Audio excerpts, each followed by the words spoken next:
TNA Wrestling kicks off its 2025 PPV slate this weekend. It's fresh off the news that they've formalized and codified its working relationship with WWE. Working with TNA benefits WWE to the extent it gets them first dips on talent they might like and offers another venue to get reps for their next generation of TV regulars as per they taper back their house show offerings. There are benefits for TNA, of course. They are selling more tickets. They will potentially get some stronger TV deals and they'll get some free of charge development talent to paid out their tappings. They'll lose any good talents they do have though. So there is that. Otherwise, long term, I'll have to come back to you on that one in a few business years.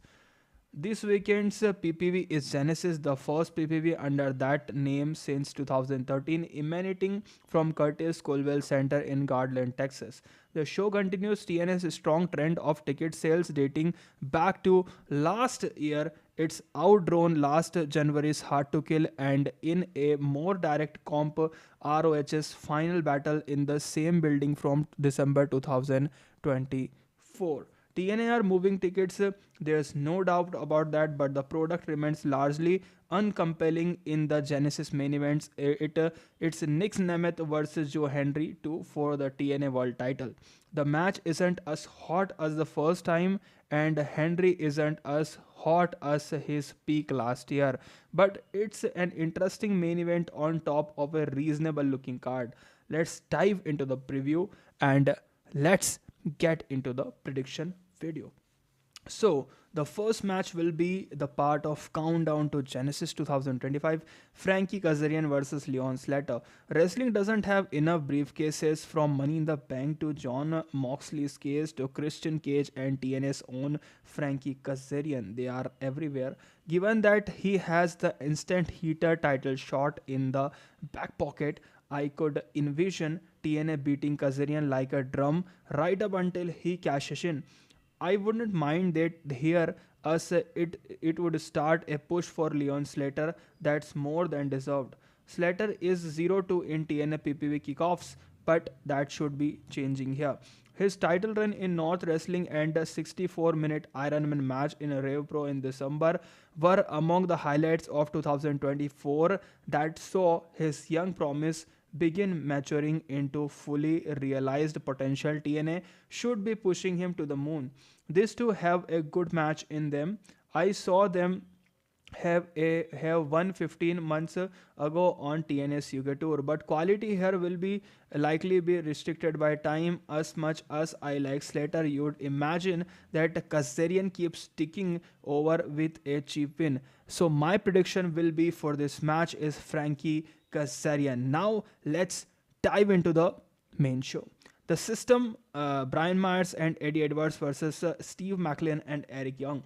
Although the Saitos would get my vote for tag team of the year in 2024, Edwards and Myers genuinely weren't far behind. They won't get the credit they deserve, but they were a fantastic natural pairing who delivered constantly and constantly well all year. The build here centers around Jonathan Gresham, who got written off after he and longtime allies Maclin and Young defeated the system in a six-man tag. Edwards and Myers beat him down post-match and then challenged Maclin and Young on the go-home show. Edwards and Myers were in the tag title picture for the entirety of 2024, and while I think they'll remain contenders this year, they should be cycled away for a while.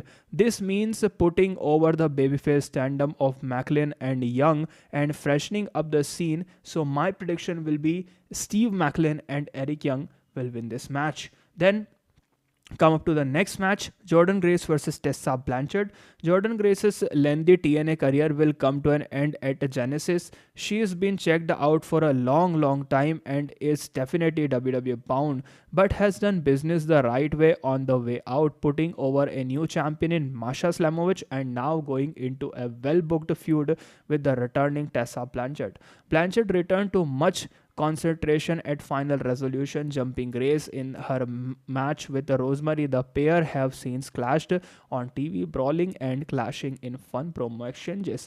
I think these two have got a very good match in them. I just don't look forward to the discuss afterwards. So my prediction for this match will be Tessa Blanchard. I quit match.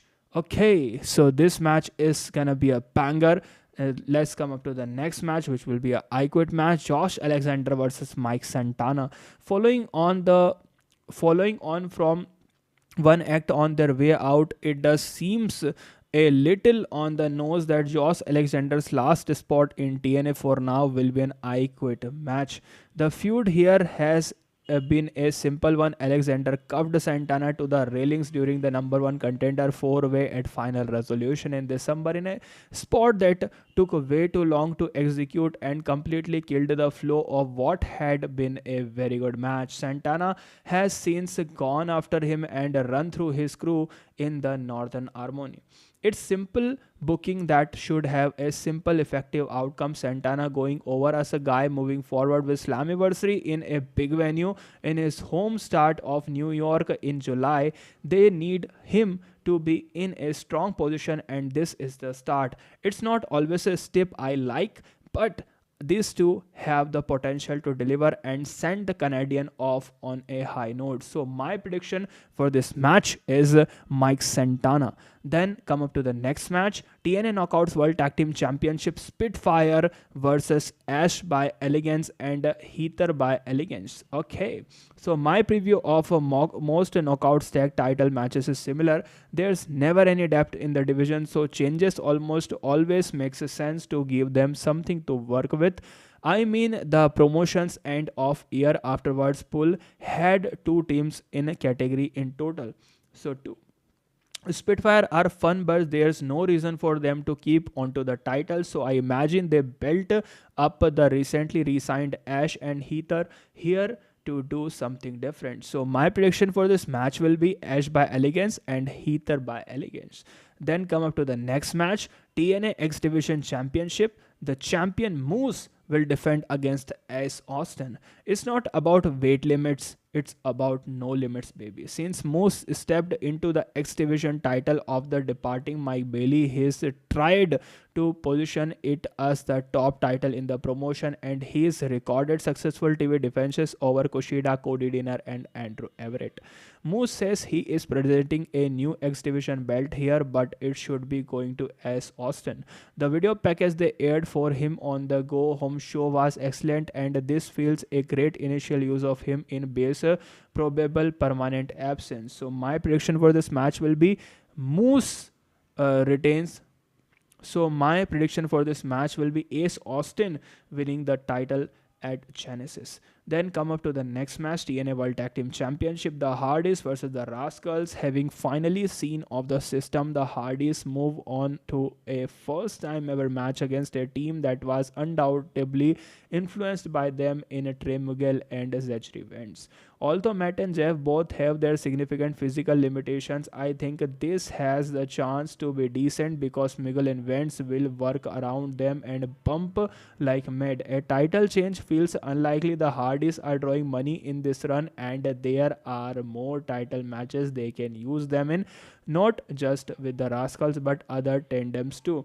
So my prediction for this match will be the Hardys. Then come up to the next match, Clockwork Orange House of Fun match for the TNA Knockouts World Championship, Masha Slamovich versus Rosemary. Raven's gimmick match, the Clockwork Orange House of Fun returns here as Rosemary gets 8th Knockouts World Championship shot since her first and only reign ended in 2017. As a gimmick goes, this one has never really been a winner for me in the past. If you want some reference, TNA put together a compilation the other day that included a CM Punk match with the heel Tessa Blanchard, clearly the person that the division is going to be structured around in 2025. It makes no sense here to belt up another heel, so Slamovich should go over and then move towards a program that the promotion hopes will make them money. So my prediction for this match will be Masha Slamovich. Yes, Slamovich will survive Rosemary and will retain her title. Then come up to the main event, Then come up to the main event, TNA World Championship match, Nick Nemeth versus Joe Hendry. Here Nick Nemeth is defending his title against Joe Hendry. We believe in. Joe Hendry felt like the favorite for this match before Thursday's partnership announcement. Now him entering the Royal Rumble with the TNA belt over his shoulder feels like a mortal lock. The first match that these two had sucked a simple as beyond it being overbooked and randomly involving JBL. The work between the belts was dull and uninteresting. Nemeth's knowledge of JBL's involvement and relationship with his brother has defined his story since Bound for Glory, culminating on the Go Home show when he officially turned heel and aligned with his brother.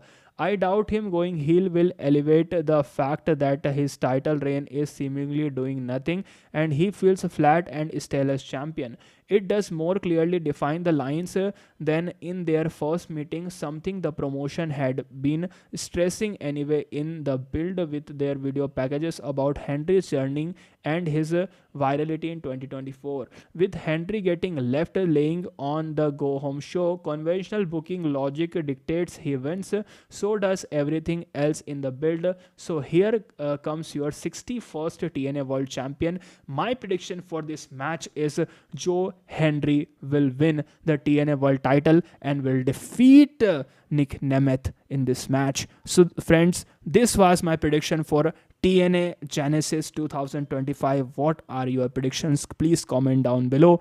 I'll see you guys in the next video. Thanks for watching.